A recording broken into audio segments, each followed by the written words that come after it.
Sick. He flew all the way out here from California, and he was trying to stagger out for the Bell opening, but in fact arrived here ill, and even of all frustrating paradoxes, the irony of losing his voice as the head of marketing for Hewlett-Packard, which has such a great story to tell on this front.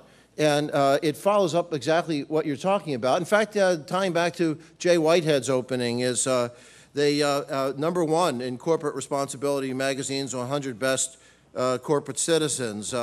They introduced the most efficient laser printers on the planet. They've been decorated in a lot of technology magazines for that. HP has topped Newsweek screen rankings of the 500 largest corporations, and sort of on and on. They sort of, by trying to prove it by reality rather than sort of aspirations, which is that that in your earlier life stage, a few in this panel, you remember the days of cyberspace getting caught up in vaporware as opposed to the real thing. And I think what Seth, you and Joel have been talking about, and certainly, of course, you as well, Phil, is the notion of the concrete reality, that it be tangible, as opposed to a lot of the aspirational blather that often fills a lot of the corporate sustainability reports.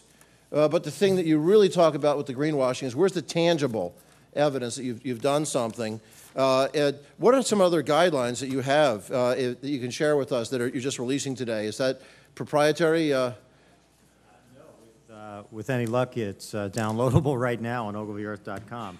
Keep my fingers crossed here, but yeah, I mean, look, that's the starting point, and then the other guidelines is avoid the hubris. You do something well, and you say you did something, and you give the clear facts, and you let people engage and say, "I like that company." Great. You avoid the temptation to stand in on your bandwagon, or whatever that phrase is. The tone is critically important. You know, I was going to say we started this conversation, but that's hubris. But over a decade ago with BP, it's a start. That campaign... Is that your campaign? Yes, not mine personally, Ogilvy and Mathers. So that campaign began a conversation, and there was a tension, there was a natural tension. What the hell is an oil company doing talking about alternative energy? This is just strange. The source seems wrong. But it was the tone. It wasn't that we had all the answers and we were going to invest and we knew more, et cetera. It was that we recognized that there's a need for this conversation.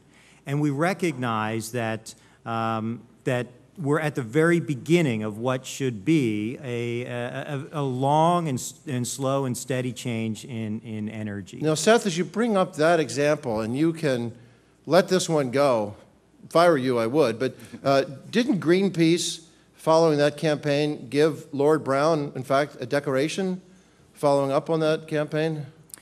You know, when you enter into anything new... Right? They gave him best impression of an environmentalist, right? Yeah, you know, when as the CEO. This is, you know, anytime you're doing anything new, if you're going to be a leader, it requires a little bit of bravery.